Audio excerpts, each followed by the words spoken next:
What's up, everybody? It's your boy Mood616 here, and welcome back to another Top 10 Tuesday episode. This is episode 64, I believe, and this week we are going to be talking about contained horror films. Now, if you don't really know what the word contained means in association with horror films, it's kind of a term that I believe that we made up on the podcast, and no one had ever really used the term before. I mean, I'm sure it's been used before, but I'm not saying we were taking total credit for it, but it was a term that I think JP actually came up with for movies that are basically, that take place in the same location, or have, say the, antagonist is like outside, kind of keeping you inside the house, so you're kind of contained into one location. Or even the location itself could be the antagonist also, say like a haunted house or something that's keeping you in there. But, the short and long of it is basically films that are kind of taking place in one location and one location only, really, for the most part. So, I think that explains, that's the short and long of it. I know there's variations to the meaning and the rule of it. So without further ado, let's get right into this. In at number 10 is a Asian film called Elevator. This is a really fucking strange film that takes place in the future. And basically what it is, it's a bunch of characters, a bunch of people that are on the cover here. And they're on this elevator. Basically what this elevator does, it transports people into different kind of worlds and stuff like that. It says futuristic towns. So yeah, you go on this elevator and you can travel from town to town, and that's how you get around in this futuristic world. Of course, on this particular elevator, there's a bunch of really crazy characters and a bunch of crazy shit starts going down. Paranoia, just over the top characters and crazy shit, but such a fun film. Really almost confusing as hell. It's really, really confusing. It's one of those films that you need to watch probably more than once, to be honest. But yeah, I really enjoyed this, though. I thought it was fantastic. Just really cool stuff. But again, the containment is, stuck on the elevator and trying to get out of there. So in at number 10 is Elevator. Number 9 is a film called Doll Boy. And the reason why I'm putting this in here is because I just actually rewatched this again the other night. It's a film by Bloody Bill. It's only a 30-minute short, but it's really good, really well shot. It's basically about a bunch of people that are kidnapped, thrown into this kind of big warehouse, and they're locked in, of course, with this killer that's dressed like a big baby, really. And they're hunted down and picked off one by one, so... But this one's shot really well. It's really, really dark, but shot well. The killer looks awesome. The kills are great. All practical effects. Just, it's a pretty thrilling 30 minutes, I have to say. And I would love to see, more of Doll Boy, because the mask is just creepy as shit.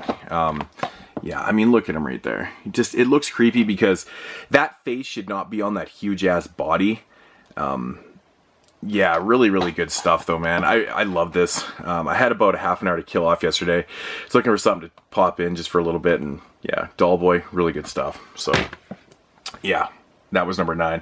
In at number 8 is a film called In the House of Flies. This is a really cool film about a couple that gets abducted by some maniac. And they get locked into this kind of this basement type deal. And so they're stuck down there with no food, no water, but a phone. And what the phone is for is the killer keeps phoning them and telling them to do shit and kind of toying with them and fucking with them and things like that. So basically, they're stuck in there. They have no way out. They got to figure out a way to get out and, so they can survive and stuff. Executed really well. I thought this one was very, thrilling, exciting, well acted. It had some really good ideas. I thought the killer's voice was really cool. Yeah, this was a fun film. Got nominated and won a bunch of awards and stuff. Pretty cool. But In the House of Flies, yeah, good stuff from Black Fawn Distribution. And that was number 8, I believe. Yeah, number 8. Number 7 is a film by Nick Box, and it's called She's Dead.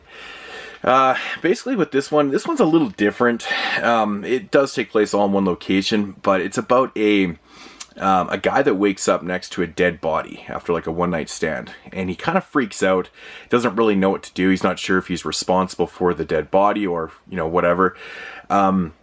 So one thing leads to another, and he decides that he's going to cut up this body. And so he tapes up this whole room with plastic. Now the catcher is he's only got an hour to do this because his buddy's parents are coming home in an hour, so they have to do this very, very fast. and you have to do it quickly. So yeah, and that's really all I'll say about the film. This one's awesome, man. Nick Box executed this film very, very perfectly. I thought it was really well done. It runs pretty much in real time. I think it's about an hour. I think that's the thing with this movie. He shot it in real time, which is very, very, cool. It's very well done.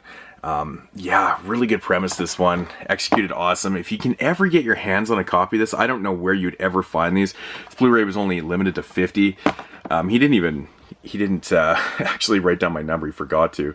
So I don't even know what number I got. But all I can say is that She's Dead is a really good piece of indie cinema, man. Awesome stuff. And that was number 7. Yeah, number 7. Number 6 is a film that I recently reviewed on Body Bags, actually, a couple weeks ago. Now, I had this one sitting on my shelf for such a long time, and it's one of those ones where I was like, damn, I wish I had watched this one before, because this is a really fun film. It's called Burning Bright, and it's basically about this girl and her brother who get locked inside their house with a tiger. I'm not going to give all the circumstances leading up to that, but lo and behold, of course, there is a tornado that's running through this town also. So the uncle had boarded up the house, and this tiger gets in there. So now the thing is, they have to survive inside this house with this tiger, but they can't really get outside because this tornado is so bad that they could get killed out there also.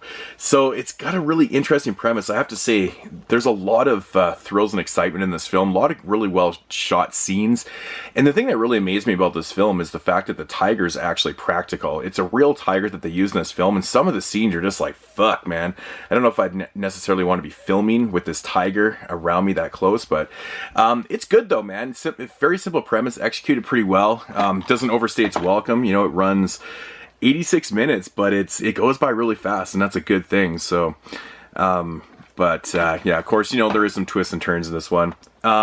Maybe not maybe a little predictable in what was going on and things like that, but lo and behold, still a very, very fun watch. Burning Bright, check it out. I'm sure you can find that one for like dirt cheap. So, and that was number 6. Number 5 is one of my favorite films of last year. I love this movie. This is such a disgusting fucking watch.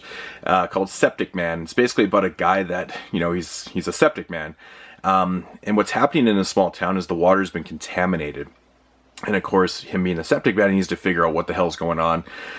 So one thing leads to another. He ends up down in this, the septic area, and he figures out what the cause is, but then he gets locked down there. And,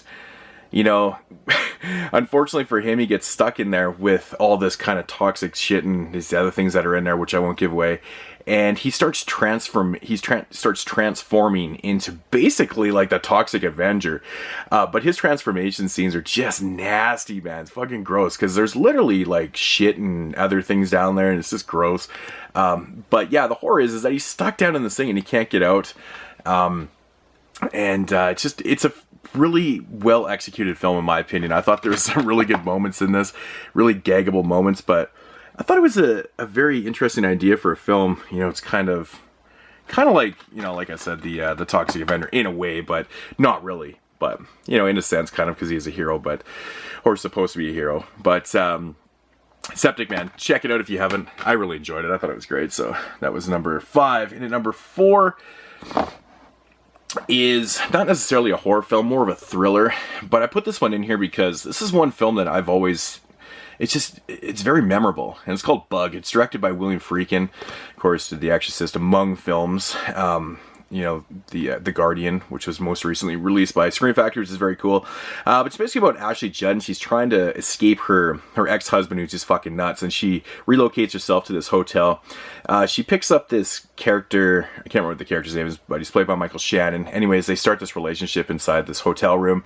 One thing leads to another, and shit just starts going fucking crazy.